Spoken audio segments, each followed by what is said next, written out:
정치권에서도 메시지를 냈습니다. 민주당과 정의당 그리고 국민의당의 입장들, 메시지들 들어보시죠.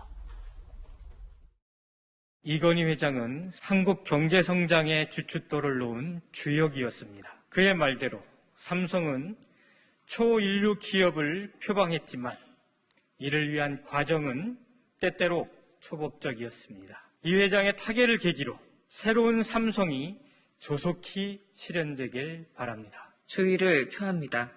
그러나 정경유착과 문호조 경영 등 초법적 경영 등으로 대한민국 사회에 어두운 역사를 남겼습니다. 이제 어두운 역사의 그림자를 지우고 재벌개혁을 자임하는 국민 속의 삼성이 되길 바랍니다. 세계 속에 대한민국 국민의 자부심을 드높였던 성각자셨습니다.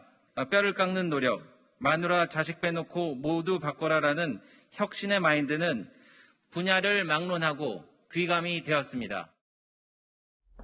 네, 정치권의 애도의 성명도 들어봤는데 이재명 기자, 어제 앞서 기자가 전했지만 청와대에서도 노영민 비서실장, 그리고 이호승 경제수석이 빈소를 찾았고, 그리고 상주이자 아들인 이재용 부회장도 직접 상주를 하다가 또 빈소 오는 모습도 포착되고 했어요.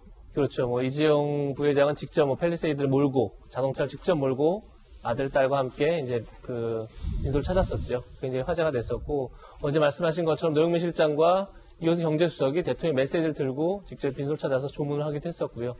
아마 어제 이제 재계 인사도 많이 조문을 했었고, 다만 가족장으로 하다 보니까 이제 일반 조문을 안 받겠다 그래서 지금 10시 이후에 조문을 하는데 아마 이제 재계나 정계 인사를 중심으로 조문이 이루어질 것 같습니다. 조금 전에 보신 것처럼 민주당, 그다음에 국민의힘 등등 정당에서도 굉장히 조문 논평을 바로 이제 곧바로 냈는데 약간의 차이는 있었습니다. 그러니까 아무래도 본인이 1987년에 그룹 이제 회장으로 취임하면서 직접 초일류 기업을 만들겠다. 이 부분은 분명히 누구도 부인할 수 없는 이걸 실천했다라고 이제 업적을 평가할 수밖에 없는 대목이 분명히 있죠.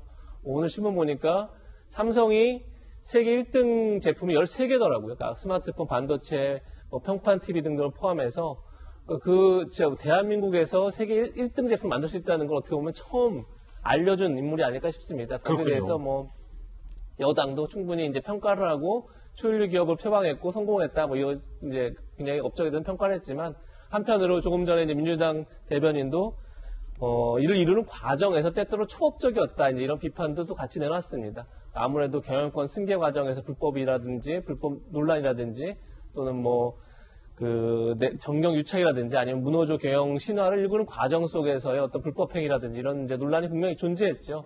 이미 지금 이재용 부회장 역시도 경영권 승계 과정에서 지금 재판을 받고 있고 또 정경 유착 관련해서 재판을 받고 있기 때문에 굉장히 숙제도 남겨야겠다 이런 생각도 듭니다. 그래서 올해 초에 이재용 부회장이 준법감시위원회를 출범시켰죠. 그걸 통해서 전 계열사의 준법을 감시하겠다 이런 표방을 했는데 이제 경영 실적뿐이 아니라 경영 내용에서도 어떤 변화를 꾀해야 할 글로벌 스탠다드를 보여줘야 한 그런 책임이 이제 이재용 부회장한테 있지 않나 이런 생각이 듭니다. 예. 제가 말씀을 좀 덧붙여도 되겠습니까?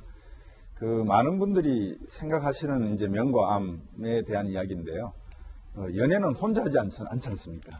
다시 말씀드리면 우리가 정경유착이라고 하는데 앞에서도 말씀을 드렸습니다만 60년대, 70년대 경제 개발하다가 보니까 그 당시에 선택과 집중은 아마 대기업 중심이었을 것이다. 그러면 이건희 회장의 의혹 중에 하나가 있죠. 기업은 2류, 행정은 3류, 정치는 4류. 그러면 2류와 4류가 연애를 한다면 2류가 4류한테 돈을 쓰지 4류가 2류한테 돈을 쓰겠습니까? 무슨 말씀이냐고 하면 이 정치권에서 먼저 좋은 패널 분들이 말씀도 주시겠지만 이 어떤 정경유착의 평가를 할 때는 정치권에서 경제 권력에게 어떻게 접근을 했는지에 대한 명확한 해석이 먼저 있어야 된다. 그렇지 않고서 경제만 애단해서는 안 되고 이건희 회장이나 이선대 회장께서 실수하셨거나 좀 반성해야 될 부분이 있다면 시대가 변하고 있다는 것.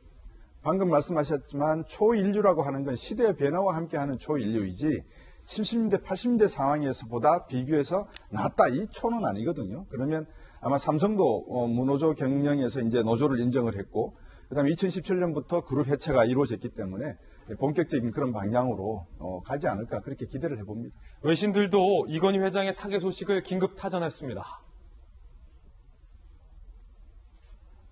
뉴욕타임즈는 이 회장은 싸구려 TV 팔던 삼성을 억척스러운 기술 혁신을 통해 글로벌 거인으로 키웠다. 삼성의 가장 큰 사상가다라고 평가했고요. 월스트리트 저널은 이류 전자기업이었던 삼성을 모든 것을 판매하는 회사로 변모시켰다. 자, 외신들의 그에 대한 평가가 참 흥미롭군요. 요미우리 신문은요, 일본 기업의 품질 개선과 경영 수법에 정통했다. 니혼게이자이 이 회장은 그룹 매출을 25배 증가시킨 삼성 중흥의 원조다라고 높게 평가하는 분위기입니다. 많은 분들이 상속세 문제에 대해서도 관심을 갖고 계십니다. 이건희 회장이 남긴 상속 재산은 18조에 달한다고 합니다. 그런데 세금으로 내야 할 예상액이 10조를 넘어설 수 있다라는 예상이 나오고 있습니다. 상속세 최대치로 따진다면 11조, 보유 지분이 18조 2271억 원인데 이재용 부회장 등 상속세 현재가로 추산할 때 10조 9350억이에요. 그러면 절반 넘게 상속세로 내야 되는 상황인 거죠. 역대 기업인 중 최대 규모 세금 규모네요. 상속세가 물려받는 게 18조인데 내야 될 게 10조가 넘는다.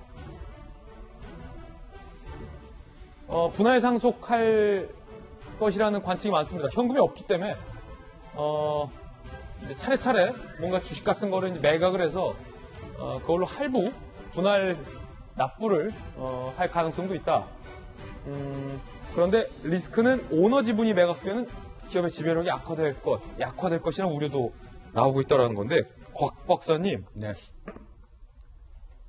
증여세 상속세 높다라는 얘기는 소문으로 제가 들었었는데 18조 중에 10조를 넘게 내야 한다고 하니까 진짜 높군요. 이게 그렇습니다. 기업이라 더 높게 적용된 거죠. 뭐 기업 중에서도 30억 이상 지분을 갖고 계시는 분들이 돌아가시게 되면 좀 할증이 되는 부분이 있습니다. 그 할증되는 부분이 보통 상속세 한 50% 내고, 할증되는 부분이 30억 이상일 경우에 그 특수관계인 중에 주식 한 주라도 가지고 있으면 또 20%를 더 내야 됩니다. 그러다 보니까 한 60%, 50% 곱하기 20%에서 10%가 나오고, 거기에 한 50%를 더하면 60%니까 주식 지분만 놓고 한 18조가 된다 그러면 60% 계산하면 10조가 넘는 그런 액수가 나오죠. 이제 그러다 보니까 많은 관심들이 있는데, 방금 설명해 주셨습니다. 삼성 측에서 거기에 대한 정리는 아마 있을 것이 아니겠는가. 고인이 평소에 살아계실 때 하신 유언도 있을 거고 하니까 상속세를 분할할지 아니면 사회공헌기관에 납부를 하실지 지켜봐야 될 것 같습니다. 예. 자, 삼성 이건희 회장의 타계 소식 저희들이 곽 박사님 모시고 이야기 나눠봤습니다. 곽수영 박사님 감사합니다. 네.